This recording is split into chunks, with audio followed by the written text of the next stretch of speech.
Come on, get your cockles. Je voudrais. Yeah, what's that? Les petits manger. Breakfast, is it? Deux billets. Two tickets, s'il vous plaît. Anytime, governor. Come again. Down and out in Paris and London. The podcast. Straight into chapter 17 then for this one. With 30 francs a week to spend on drinks, I could take part in the social life of the quarter. We had some jolly evenings on Saturdays in the little bistro at the foot of the Hôtel des Trois Moineaux. The brick-floored room, 15 feet square, was packed with 20 people, and the air dim with smoke. The noise was deafening, for everyone was either talking at the top of his voice or singing. Sometimes it was just a confused din of voices. Sometimes everyone would burst out together in the same song, the Marseillaise, or the Internationale, or Madelon, or les fraises et les framboises. Isaiah, a great clumping peasant girl who worked 14 hours a day in a glass factory, sang a song about Elle a perdu son pantalon, tout en dansant le charleston. A great clumping peasant girl. There's another one to add to our list of unflattering descriptions. Her friend, Marinette, a thin, dark Corsican girl of obstinate virtue, tied her knees together and danced the danse du ventre. The old Rougiers wandered in and out, cadging drinks and trying to tell a long, involved story about someone who had once cheated them over a bedstead.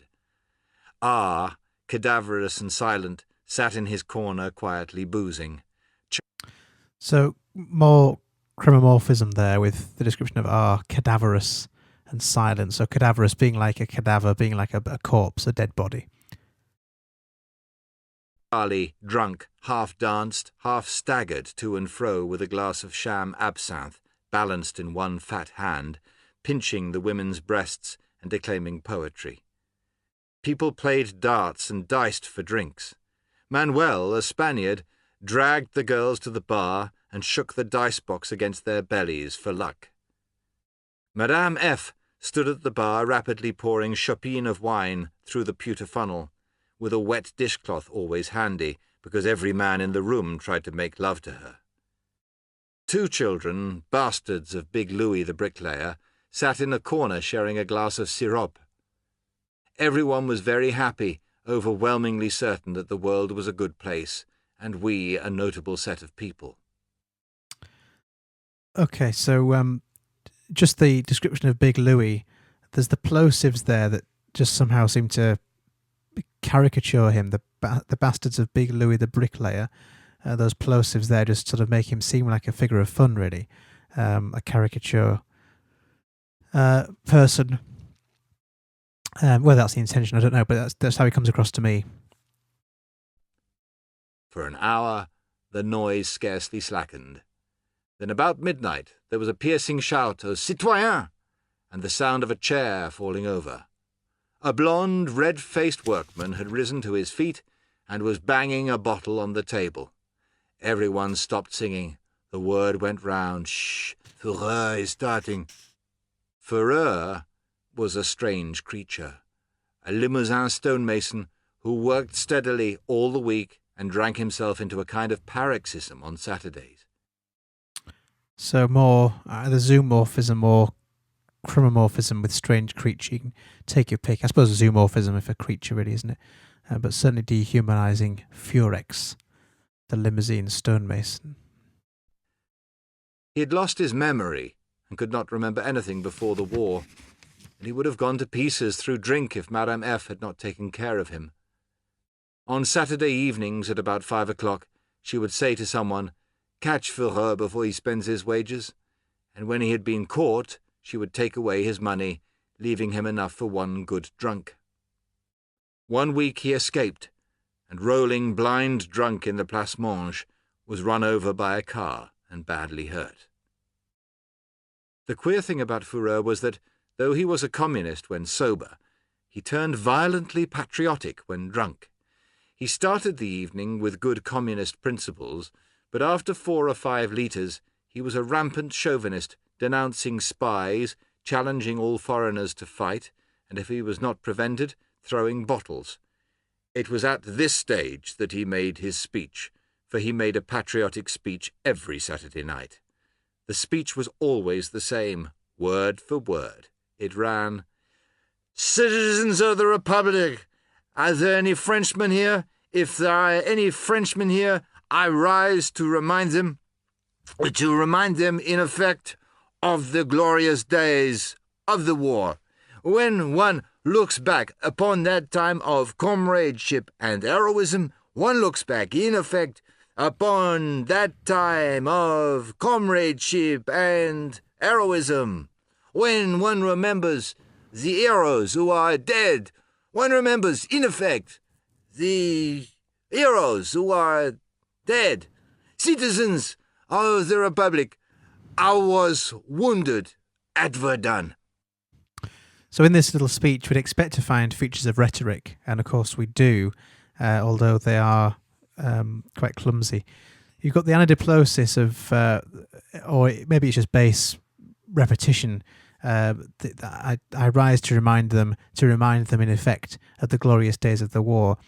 So that's anadiplosis, isn't it? To picking up on that phrase, it's ending one clause and picking up the next, and then when one looks back upon that time of comradeship and heroism, one looks back in effect upon that time of comrade and heroism. There you've got the anaphora, or just straight repetition, repeating himself. Is it for rhetorical gravity, for a bit of rhetorical weight? Is it just because he's drunk and he's repeating himself? Probably the latter. But it does have that rhetorical tone and voice which we'd expect to find in a grand speech, a grand patriotic speech such as this one. Here he partially undressed and showed the wound he had received at Verdun. There were shouts of applause. We thought nothing in the world could be funnier than this speech of Fourier's. He was a well-known spectacle in the quarter. People used to come in from other bistros to watch him when his fit started. The word was passed round to bait Fourier. With a wink to the others, someone called for silence and asked him to sing the Marseillaise. He sang it well in a fine bass voice, with patriotic gurgling noises deep down in his chest when he came to "Aux citoyens, armez vos bataillons." Veritable tears rolled down his cheeks. He was too drunk to see that everyone was laughing at him. Then, before he had finished, two strong workmen seized him by either arm and held him down, while Isaiah shouted, "Vive l'Allemagne!" just out of his reach. Fourier's face went purple at such infamy. Everyone in the bistro began shouting together, "Vive l'Allemagne! À bas la France!" while Fourier struggled to get at them, but suddenly he spoiled the fun. His face turned pale and doleful, his limbs went limp, and before anyone could stop him, he was sick on the table. Then Madame F. hoisted him like a sack and carried him up to bed. In the morning, he reappeared, quiet and civil, and bought a copy of L'Humanité. The table was wiped with a cloth. Madame F. brought more liter bottles and loaves of bread, and we settled down to serious drinking. There were more songs. An itinerant singer came in with his banjo and performed for 5-sou pieces. An Arab and a girl from the bistro down the street did a dance, the man wielding a painted wooden phallus the size of a rolling pin. There were gaps in the noise now. People had begun to talk about their love affairs and the war and the barbel fishing in the Seine and the best way to faire la révolution and to tell stories. The asymptotic list there of all the different types of conversation taking place and the eccentricities of the people who are in this bistro. Charlie, grown sober again, captured the conversation and talked about his soul for 5 minutes. The doors and windows were open to cool the room. The street was emptying, and in the distance one could hear the lonely milk train thundering down the boulevard Saint-Michel. Quite a nice figurative description there, that the lonely milk train, so personifying the milk train, and thundering down the boulevard Saint-Michel, so we've got the metaphor there of thundering down. The air blew cold on our foreheads, and the coarse African wine still tasted good. We were still happy, but meditatively, with the shouting and hilarious mood finished. By 1 o'clock, we were not happy any longer. We felt the joy of the evening wearing thin, and called hastily for more bottles, but Madame F. was watering the wine now, and it did not taste the same. Men grew quarrelsome. The girls were violently kissed, and hands thrust into their bosoms, and they made off, lest worse should happen. Big Louis, the bricklayer, was drunk and crawled about the floor barking and pretending to be a dog. The other... Well, I was about to say zoomorphism, but I suppose if he actually was literally barking like a dog, then it's not really, is it? It's literal. So even when these people aren't being described as animals, they're behaving like animals, literally like behaving like a dog. Grew tired of him and kicked at him as he went past. People seized each other by the arm and began long, rambling confessions, and were angry when these were not listened to. The crowd thinned. Manuel and another man, both gamblers, went across to the Arab bistro, where card-playing went on till daylight. Charlie suddenly borrowed 30 francs from Madame F. and disappeared, probably to a brothel. Men began to empty their glasses, call briefly Sir, Dame, and go off to bed. By 1:30, the last drop of pleasure had evaporated, leaving nothing but headaches. We perceived that we were not splendid inhabitants of a splendid world, but a crew of underpaid workmen grown squalidly and dismally drunk. The antithesis there, I think, is what I would describe it as. I've written antimetabole in my notes, and I can't decide why I've written that because I can't see any antimetabole. But what I can see there is the antithesis of, rather than being splendid inhabitants, they're underpaid workmen. Rather than a splendid world, they're squalid and dismally drunk. So it's more antithesis than antimetabole. And in fact, of the two, antimetabole or chiasmus, it's more like chiasmus, because chiasmus is where the words are changed, but the meaning is sort of maintained, whereas in antimetabole it's the exact reversal of the phrasing. But anyway, it's neither really, it's antithesis. We went on swallowing the wine, but it was only from habit, and the stuff seemed suddenly nauseating. One's head had swollen up like a balloon. So that's similarly there, again, unflattering and sort of absurd as well, isn't it? One's head had swollen up like a balloon is caricature and absurd. The floor rocked. One's tongue and lips were stained purple. At last it was no use keeping it up any longer. Several men went out into the yard behind the bistro and were sick. We crawled up to bed, tumbled down half-dressed, and stayed there 10 hours.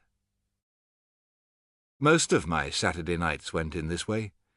On the whole, the 2 hours when one was perfectly and wildly happy seemed worth the subsequent headache. For many men in the quarter, unmarried and with no future to think of, the weekly drinking bout was the one thing that made life worth living. So, I mean, a very slight comment on social commentary there on the fact that the drinking culture in Paris among those working class, unmarried people with no hopes and no prospects, sort of, again, it's suggesting that those people without the ability to, or the freedom to think and the freedom to have optimism, the freedom to have opportunities, they are more than happy. In fact, they embrace the opportunity to blot out the world and to escape the world through self-medicating with alcohol. And that's it for chapter 17. Back again for chapter 18, next one, which is only a very short chapter, but there's a few things to say about it. So I'll see you back for that one. Bye.